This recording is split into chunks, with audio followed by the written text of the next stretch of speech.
What's going on there, YouTube? Gores here, giving you guys a cool little deck profile. I'm sitting here with Joey. Joey, why don't you tell me what you did this past weekend? I got 34th place at the St. Peter's Regional playing Chainburn of all decks. Oh man, so just barely missed top cut, probably same record as people in top 32, huh? Mm-hmm. That Yeah, would be the case. I feel like that's like the chain burn curse, right? Like you ruin so many people's days, they just drop and ruin your tiebreakers for you. Yeah, unfortunately. So why chain burn of all decks? Well, there's a couple of reasons. The first being that I lose a lot of dice rolls. I'm not good at dice rolls. I always tend to build decks that go second, and Chainburn is a deck that requires your opponent to play in order for you to play. So I gravitated towards it for that reason, and also because I was originally going to play Dinomorphia, but the deck just was not working out for me, and in a meta where hand traps and monster negates are so crucial. Um, Finding a deck like Chainburn where you aren't really affected by hand traps and there's not a whole lot of back row hate, I feel like is just the perfect combination for Chainburn to sneak into the metagame and do some damage. Yeah, I feel like this is definitely one of those sleeper decks that always catches people off guard. Like, it had some fringe tops last year and the year before that, and it always just comes out of nowhere and blindsides people. I also think, thanks Mm-hmm. to that card, I think it's Mahama the Fairy Dragon. I think that card made like a huge difference in how this deck plays and pilots. Oh, definitely. No, that card was the MVP for sure. Yeah. So what was your record? What did you lose to? I ended up going 5-3. I ended up losing in round 4 to Primite Blue Eyes. And then in rounds 7 and 8, I ended up losing to Fiendsmith Malice. Okay, definitely a super powerful deck, and like them being able to gain life points can be a little obnoxious for the matchup.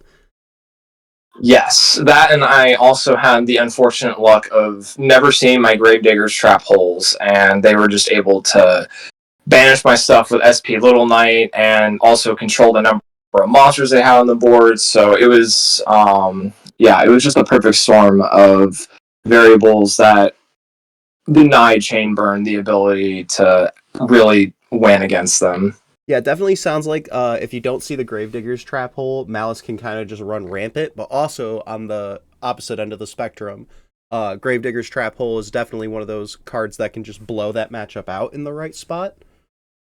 Definitely, yeah, and that card was very shy all day. I only saw it 3 times, and I only resolved it once. And unfortunately, I never saw it in those Fiendsmith Malice matchups, Oh which man. would have made a absolute game changer. Yeah, that's 2k damage for them trying to resolve any of their Malice names or their Engraver or potentially Lacrima. There's just infinite number of cards that this card can resolve against that in that matchup that just kind of makes it a little easier for you because then you only have to count to 6 after that. So, Mm-hmm. yeah, definitely an MVP in those matchups for sure. And then I had a follow-up question. What is this card, Boo Boo Game? This card was super spicy. Oh my gosh. Okay, so um, there was a guy that got 4th place out of 500 people at a Philly regional last year playing this deck, and I saw this in his list, and I was like, "What the heck is this?" But um, it's a really neat way of recurring from the graveyard. Basically, if it's destroyed by a card effect and it's sent to the graveyard, you can target 2 normal traps in your graveyard and you can set them to your field, and they can be activated this turn. And that card, I only resolved it twice throughout the whole day, but when I resolved it, I won the game. And one of those matchups was in the Ryziel matchup because I kept chaining everything to his detonator, and his detonator kept chaining to pop my stuff. And he popped my Boo Boo game, and I was able to get a Secret Blast and a Just Desserts I had already resolved from my graveyard, and I ended up burning him for 2,500 with a Just Desserts for game. Like it's absurd Oh what yeah, you can do with that card. it definitely seems like a scary card for Ryzeal to play into, as well as like post siding. If they side in cards like Feather Duster or Lightning Storm or any kind of heavy back row removal, you can just kind of laugh at them with this card for sure. Definitely, yeah. You can just get whatever you need back after you already chain it, and then just do it again. And then let's talk about Bad Luck Blast. This card also seems a little goofy. Yeah, I only saw that card one time, and I resolved it in round 6. Yeah, because I tributed 2 of their monsters with Lava Golem, and then in their standby phase, when I burned them for 1,000 with the effect of Lava Golem, activated Bad Luck Blast for 1,500. Never resolved the if it's destroyed, burn for 1,000. That never came up. That's pretty toxic. That's pretty Well, it was funny. supposed.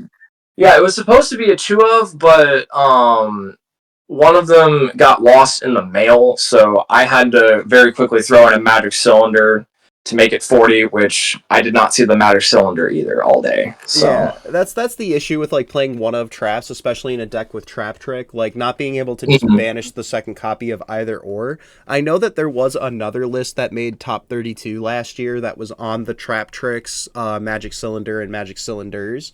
But I think I like the Bad Luck Blast as it's a little bit less situational. So I think I like that yes, a little bit more. yes, and Magic Cylinder is definitely not as strong as Dimension Wall in this deck. Definitely. I've probably been saying that for it seems like since Edison format. So Oh yeah, no, in Dimension Wall, there has a really funny combo with Mahama where right. yeah, they swing at you like let's just say that they swing at you with the lava golem for 3,000. You can be like, okay, activate Dimension Wall. They'll take 3,000, and then activate Mahama to summon, and then they will take an additional 3,000. Okay, that's So pretty all in all, interesting. yeah, from one attack you can make them take 6,000 potentially, even more. It just depends, but. Yeah. And then let's talk about this side deck. Volcanic Queen seems like it could be incredible in the Ryzeal matchups, being able to tribute off cards like their Duo Drive or their Detonator, give them a body, and then potentially be able to play off the Eclipse Twins coming back and stacking their board even more for you to be able to just flip Just Desserts. Seems like if they end on a board where it's just, oh, I'm playing against Chainburn, well, I'll just end on Detonator so that they can't Lava Golem me. And then you put them in a position where you give them the Volcanic Queen, and then the Eclipse Twins will trigger, bring itself back in the Detonator, and then you can just Lava Golem that away, theoretically. Yeah, I never played against pure Ryzeal. It was always like a variant, and it came up in round 3 where I was playing against Fiendsmith Ryzeal, where he just sat on the Desiree and he just beat me to death in game 2 because I didn't see the Volcanic Queen. But typically, what you would do is whenever the cat is out of the bag and they realize you're on Chainburn and you're playing Lava Golem, they'll try and sit on one monster. So you'll side out the Lava Golems for the Volcanic Queens to like get over the Desiree or any other problematic boss monster that they're just going to sit on and just swing at you. Yeah, I feel like Desiree is definitely like a boogeyman for this deck. It's like if it hits on the field and you have no answer for it, it feels like it can be kind of rough. Yeah, Desiree is definitely one of those cards that is the bane of this deck's existence. So it's like when I was testing, I definitely had to anticipate that. So Volcanic Queen was my way of being like, okay, so obviously they're going to play around Lava Golem, so I need to have like some sort of answer for Desiree. Otherwise, it's just going to be a 7K beat stick that's just going to beat my face in. Yeah, follow-up question here too was like why no Ultimate Slayer? Um, you know, I just didn't have access to the card. I had a Right. very select card pool that I was playing with, and I was like, okay, I mean, I could use Ultimate Slayer, but I was like trying to think of other options that um, that people weren't really anticipating at. Like, I had a lot of people reading my cards and a lot of people asking me what stuff does. And I think the surprise factor is definitely what I was going for here. I wanted to catch people off guard and always keep them on their toes. Most definitely, a rogue player's best weapon is making your opponent read cards because, as we all know, Yu-Gi-Oh players cannot read, and that makes it hard for them to play Yu-Gi-Oh. Yeah, they can't read, and then when they figured out what my deck did, it was a little too late. Yeah, it's almost I feel like whenever I play a rogue deck, because I'm kind of like known for playing these goofy decks at big events as well, and I feel like every time I play a rogue deck post matchup, you always hear the like, oh man, if I knew what your deck did, I think I could have done X, Y, or Z, and it's like, well, you didn't, so. Yeah, no, the one thing I heard consistently after every match that I had was I had no idea what to side against you. Yeah, Every time. I bet you earned a few nickels that day if you had heard that. Oh yeah, for sure. And then this card, Curse of Darkness, seems like MVP in Malice matchup, potentially. Seems like it can go into a lot of different ones. Crystron Runic, I'm sure you didn't see that that day, but that is a deck running around. And this card, flipping that up, makes it to where, like, if they resolve a Runic card, the Fountain, and, like, the Crystron Inclusion, that's 3K. So, like... Oh yeah. It seems like this card is actually quite versatile in this, yeah, meta. Yeah, I was looking at just burn cards and I stumbled across Curse of Darkness and I was just like, okay, so this would be really good because in my mind I was really worried about Tin Pie Sky Striker. Oh like yeah, that deck's awesome. I have a teammate on it right now, and that deck is horrifying. But they have to resolve 5 spell cards to kill you usually. Yeah, exactly. And like in my mind, I was like, okay, I need to have an answer for that deck and like any other deck that just abuses spells. Because I was like, I don't know if I'm gonna run into like Invoked or Runic. Runic is also another deck that can ruin Chain Burn's day. Like I just wanted some way to punish my opponent for playing and also like accumulate damage to where like if they commit to too many resources then I can just kill them with a couple of cards. Like that is what I was aiming for with Curse of Darkness. Oh yeah, this card is always seen like fringe play, especially in burn decks, and it's nice to see it in a sideboard still. And then I just have a couple more questions, and then we're gonna go ahead and get you out of here. So Waking the Dragons, this is more of a statement than it is a question. Waking the Dragons here seems pretty powerful, like being able to just summon any extra deck problem monster like Last Warrior, Dragoon, Exterio, Ultimate Falcon, and Rising Rebellion. Quick question. Did you ever think about running Blue Eyes Spirit Dragon and Blue Eyes Ultimate Spirit Dragon as another alternative to get a bunch of damage on board?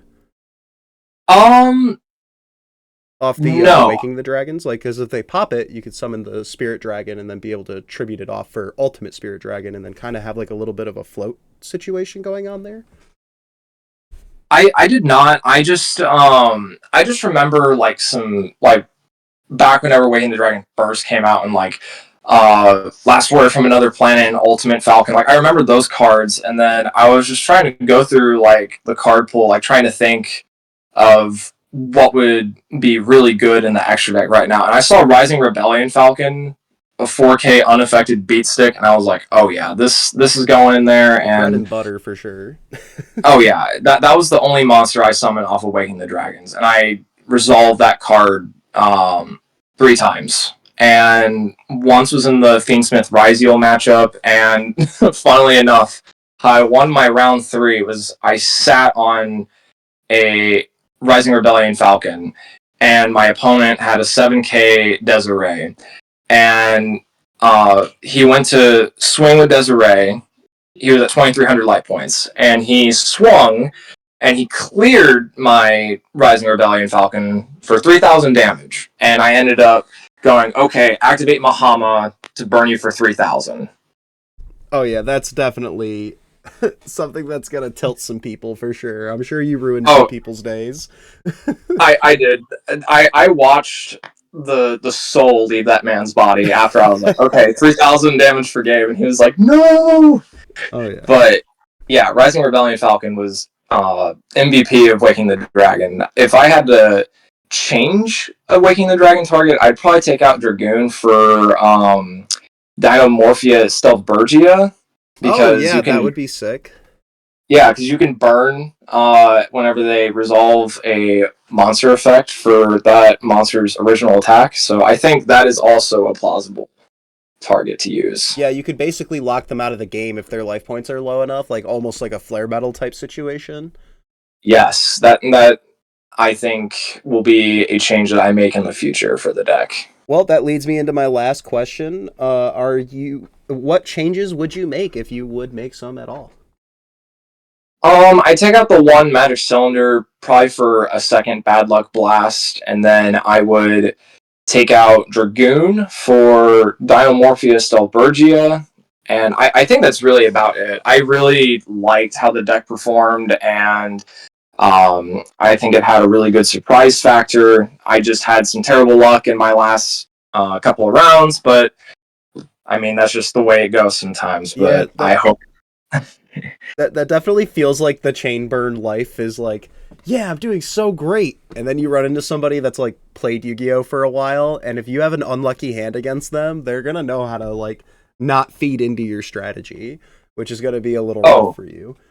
yeah, Um, and my round eight opponent knew what I was playing before he sat down, and that definitely gave him an advantage for sure. oh yeah, there's just so many. This deck has existed for such a long time, and there's not really a lot of weaknesses other than you just have to play for minuses essentially, so that you can try and lower your card count for cards like Barrel, Secret Blast, Just Desserts, etc. Um, which the Ojama cards don't feel as strong right now as Rivalry of the Warlords and Goes and Match and Tikaboo are all limited now. So I feel like you really do just have to commit to this big burn game plan with this deck now. Uh, so that definitely makes a huge difference in like your card pool choices for sure. I can see that. I noticed no Pot of Duality in here as well. Totally understandable. I could see why not. One Day of Peace seemed like a interesting tech choice. Uh, Yeah, for a deck like the this. thought process. Yeah, the thought process behind that card was like, sometimes your opponent just won't play anything and they'll just pass to you. And if you just so happen to have a 1 day of peace, you could do that and then just pass back and then just have your opponent attempt to commit to a board. It's just a way of just passing to where it's like, okay, they can't kill me, so it can buy me a turn to like get a lord to protect my cards. So then that way I can just generate more advantage as the game goes on. Just a scenario like that. Absolutely. Lord also feels like MVP in this deck. It definitely feels like one of those cards that just comes down, potentially hits them for some damage, as well as just being able to flip cards like Ring of Destruction, and then close out the game with cards like Secret Barrel, Just Desserts, Ceasefire, or Blast. Yes, I had a couple of games where I would resolve some traps, and then they would be at like 3,000 or less life points, and I'd summon Lord and just attack them directly for games. So yeah, he was also another MVP of the day. Oh yeah, most definitely. Like this card is just, I love this card. Chef's kiss. Hats off to the R&D department that was in charge of this card. I love this card. um, Agreed. so well, it's been awesome having you on the channel, Joey. Are there any shout outs you would like to make? I want to shout out my friend Jared for getting all of my cards that I needed together. Without him, I wouldn't have been able to play the deck, and I wouldn't have been able to be here discussing it with you. So I am thankful for him and doing all that for me. Absolutely. Shout out to Jared. And then you're in a band as well, correct? Correct. Yes, I'm the guitarist for Abadonia. Abadonia. It's a metal band, y'all. I will put the link for their social medias and their. Are you guys on Spotify? Yes, we are on Spotify and all Okay. streaming services. Excellent. I'll put the link to your guys' Spotify as well in the description. And don't forget, guys, I always put the deck ID in the description box down below, so you guys can definitely check that out. Make sure you guys go ahead and check out Dark Law Yu-Gi-Oh! As well as Panda Man. This has been Gores and Joey signing off.